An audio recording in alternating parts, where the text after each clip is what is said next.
Hey guys, did you know that most people do not build wealth in their lifetimes, not because of things they can't control, but because of things they can control? Today I want to look at 5 examples of things that you need to stop in your life today in order to build wealth.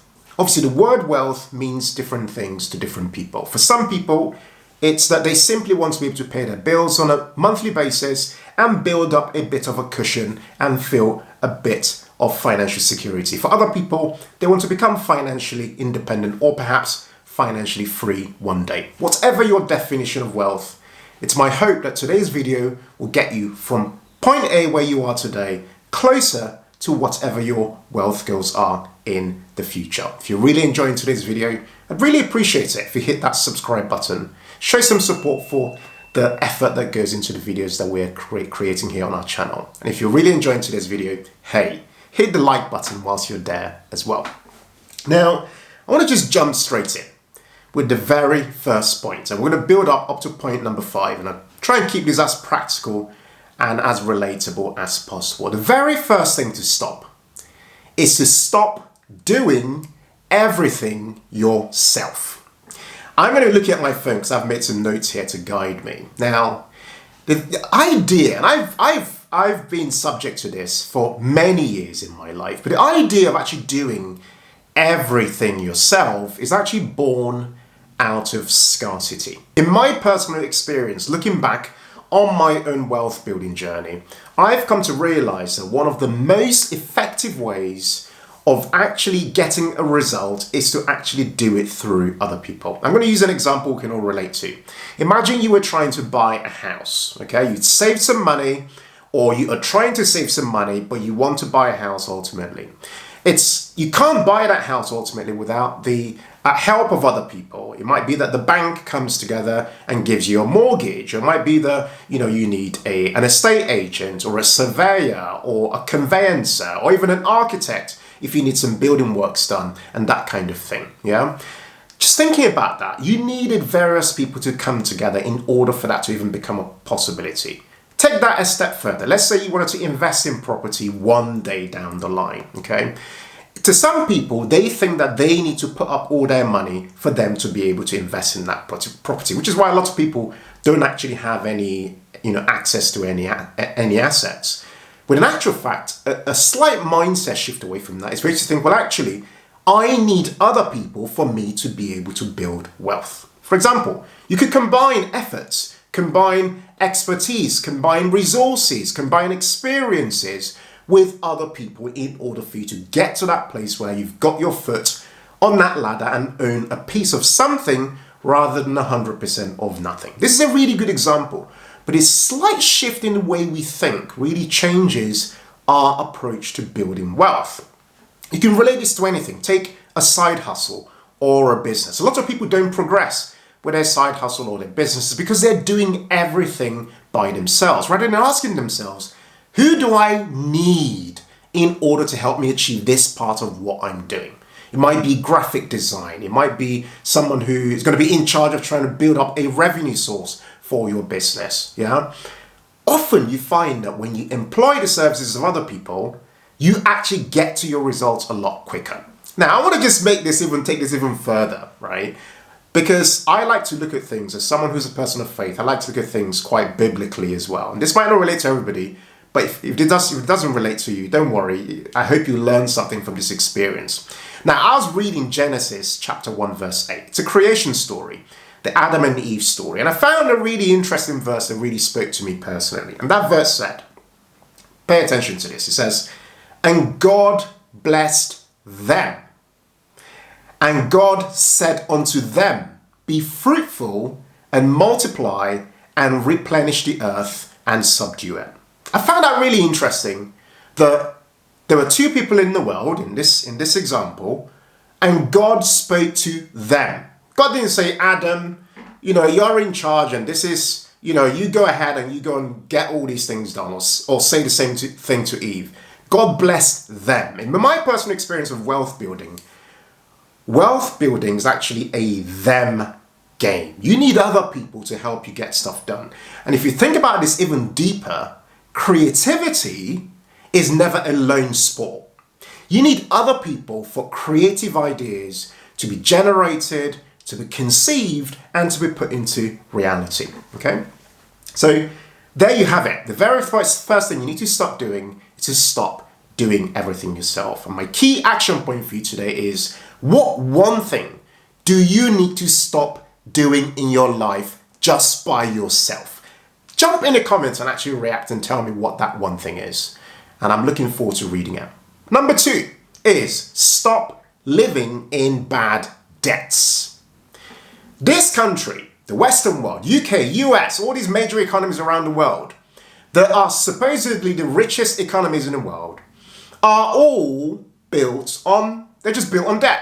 If you go and look at some data, and I'm sharing a lot of data as I go through, a lot of these economies are built on debt and have normalized debt. So I went and looked up the UK debt to GDP ratio, and it's over 100%. That's the ratio of debt to gross domestic product, GDP. Yeah? And that's been rising. And the trend is that it will carry on rising. What this means is that debt has become normalized in our worlds, in our everyday world. In the news, debt has become a normal thing. Now, I know that national debt and household debt are very different things, so pay attention to this and see, right? So we asked you guys in our community tab and said to you guys, outside of your mortgage debt, what is your biggest source of debt? And I'll put this up on the screen to see. By far, the biggest challenge that you guys are having is with credit card debts. And what does credit card debts tell you? Credit card debts point to someone living above their means. Typically, that's what it means. Simple. It means you're living above your means. That's why you're in credit card debt. Now, I know that's me spelling out the obvious, but sometimes we need the obvious spelt in, come on, almost like a breaking news. This is really what's happening in your life. Almost like a slap in the face to wake us up to our reality. Yeah?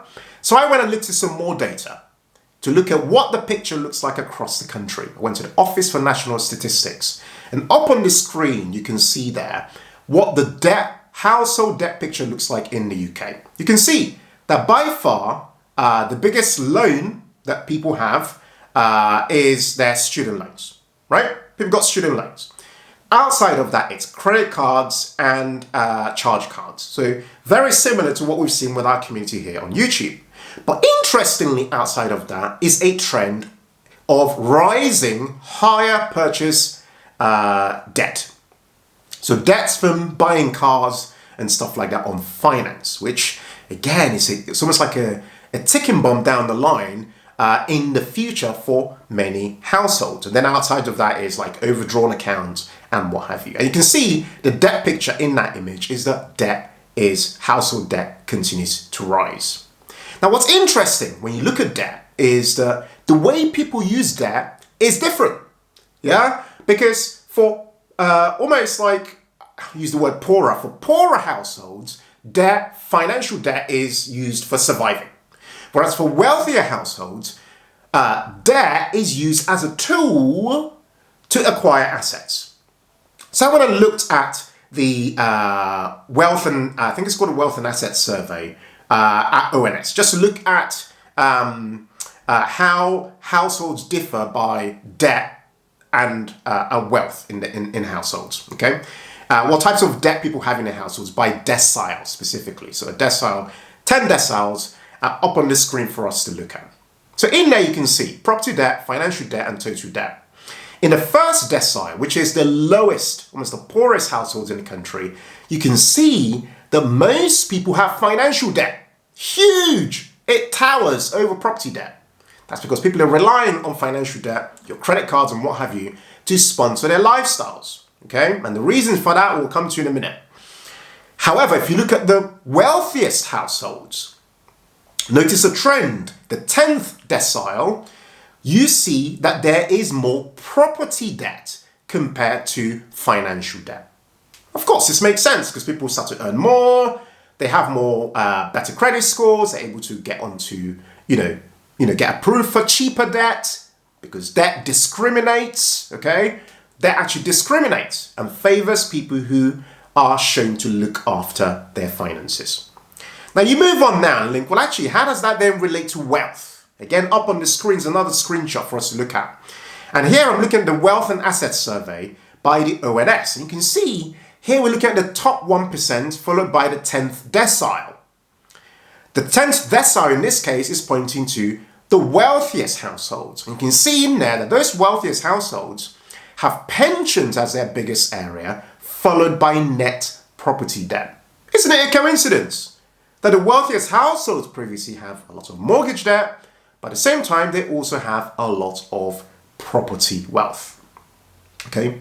Now, I just want to summarize because I wanted to just show you this so that you know that we're looking at, this is a very factual thing. In summary, if you're in debt right now, I understand that for some people are in debt because they've needed to get into debt because the economy has been bad. Things have been going on and the cost of living crisis, there's so many things going on. Some people have had to resort to getting into debt to survive and get by and pay their bills. But for the vast majority of us, the debt is as a result of our behaviors. And we need to do something to break those bad money habits that are keeping us where we are in order for us to get out of debt. So the habits are the root cause. Yeah, it's just surface level. It's what we need to get rid of at the root cause, at the root level, for us to be able to develop the right habits to then start to build some wealth and even get to a point one day where we may use debt as a tool for wealth creation rather than for survival. We've made a video previously called 23 Easy Money Habits. It's actually quite a fun video that Mary and I made. I'll link to it below and above. Please go and check it out in your own time and please take action. Now, at this point, I just want to pause and share something super exciting. Mary and I have been working on a secret project. I can't share what it is because we're announcing it next week after this video has been made. So what I want to do is link to it below and above, and I'll put the link in there once we've announced it. But this is something we've been working on, something you guys have been asking us for the last 2 to 3 years. And finally, the opportunity came for us to do it, and it's going to be, for Mary and I, it's the first time in our family history that anyone has done anything this big. So we're really, really excited. It will be game-changing for a lot of millions of households, including our own children. And hopefully their own children one day down the line. We're excited to share with you guys. So again, we'll link to it below and above. When the time comes, please check it out. It should be there probably in about a week or so. So for the people watching in the future, just look at the link above and below and check it out. All right, point 3 is to stop listening to too many voices. I'm going to be real, right? I hate to say this to you, but you are probably becoming poorer right now because of the people that you listen to. I'm going to let that one just sink in. Now, in 2020, something really interesting happened. There was a wave of people who came onto YouTube.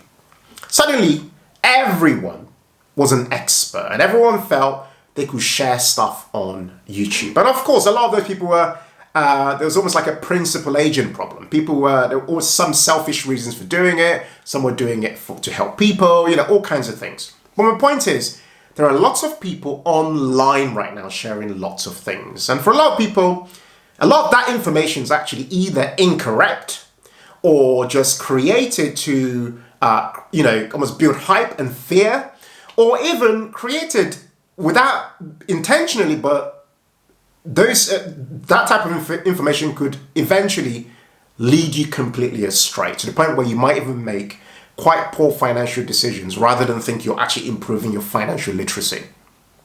I'm saying all this to say that what you let into your ears and into your eyes actually matters. You have to be really, really careful who you listen to. In my personal opinion, pick 1 to 3 people. That's it. Who you go and check out their credentials. Do they have any qualifications? Do they have any lived experience of what they're saying? Can you actually verify anything? Can you actually check out where they used to work? What background do they have? Yeah? And even when they give you advice and make their suggestions, which, a lot of you should take with a pinch of salt, you need to then spend some time to do some research yourself and ask yourself, is this thing someone shared here actually relevant to me?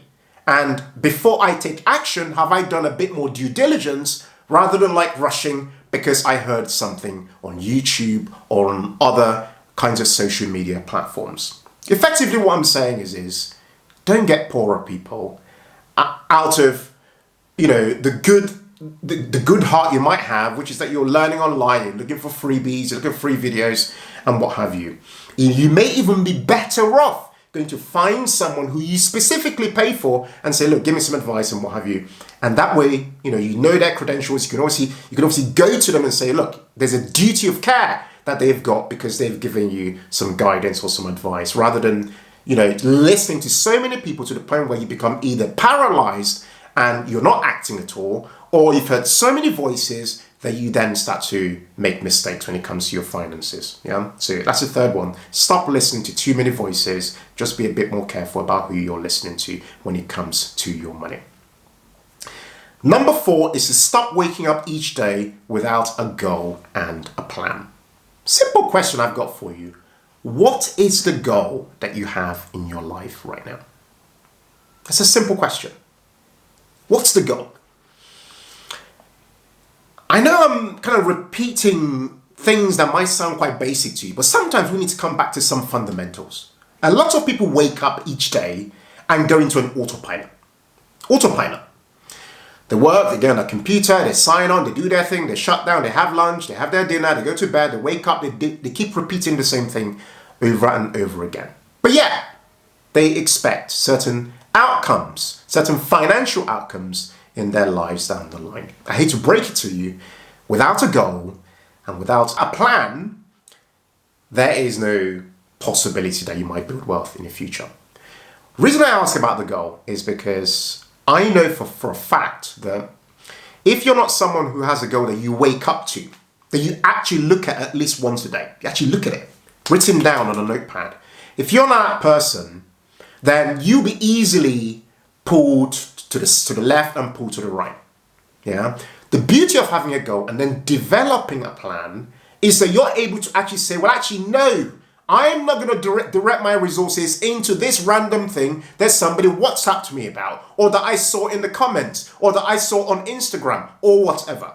You're able to have a lot more focus because you have a goal that's connected to a very specific plan. The other beauty of having a goal and a plan is that it gives you belief. Because if you have something you're working towards, you wake up excited. You're like, you know what? I've actually got a purpose to my life. I've got something that I'm working towards for my finances. So don't let this go into this ear and come out this ear, as my mum says. Let this sit in your mind here. The simple question I'll ask you again. What is your goal? And how specific is that goal? And does that goal relate to a vision that you have for your life or not? Or is it just some random thing you might have heard a friend say? Is it tied to somebody else's life vision? Does that goal relate to your own life's vision? Okay? That's the point there. Don't wake up each day without a goal and a plan. And number 5, and this is my final point, stop standing in your own way. Okay? Too many people talk a good game. They can write comments for their country. They say all these things that they think they're going to do. But actually, when it comes to it, a lot of people don't actually take action. I was watching the other day, I went on Amazon Prime and I stumbled across Napoleon Hill, who I love a lot of his books and stuff like that. I've been reading them for years. And I stumbled across a documentary of the actual guy. And I thought, wow, this is amazing. And you can go and find it if you want. I'm not being paid to tell you this, but you can find yourself or on YouTube or wherever. But found this documentary and I started binging it, started watching it. And then it reminded me of this quote that I absolutely love. And the quote is, whatever your mind can conceive and believe, your mind can achieve. Whatever your mind can conceive and believe, your mind can achieve. The problem is most of us don't even give ourselves enough me time in a day to conceive anything. If you don't conceive an idea or a vision, how are you going to believe in anything? If you don't believe in anything, how are you going to achieve anything? So in that sense, if you think about it, a lot of us are really standing in the way of our own success. And if you can get out of your own way, you start to give yourself a chance of actually building some wealth down the line. I'll tell you one thing to conclude I've learned about wealth building is that wealth building is like doing admin. If you're good at doing admin, you'll be good at building wealth. It's literally that simple. Because in my mind, wealth building is about like making phone calls, checking, have I got my life insurance? Have I got this type of thing already? Have I put my my life insurance in trust? Have I written a will? Have I made sure that my investments are automated? Have I done this? Have I done that? Oh, who's going to help me with this? Let me call this person to come and perform this activity to align with my vision. Oh, I'm trying to achieve this particular goal or this particular income goal. Oh, I need this particular VA, virtual assistant, to help to take away a lot of this boring work I'm doing so that I can focus my time on more high income activities. If you think about it, really and truly, wealth building then comes down to being highly effective at administering and shifting resources from one place to another, including other people's time and money. If you really want to build wealth, point number 5 is that you need to get out of your own way. I hope today's video has really hit home with you, because I really sat down and thought to myself, like, there's no point making YouTube videos if people aren't acting and really actioning what's being shared. So I really hope that being real with you in these videos like this, being really upfront and raw, helps you to really pause after this video. Just turn it off. Don't binge the next one. I'm not going to point here and say, watch this video and watch it. Like, just stop, press pause, and just think for a moment. Write down some notes and ask yourself, what one thing will I action from this video today? Thank you guys so much for watching today's video. And as always, in all things, be thankful and seek joy. Bye for now.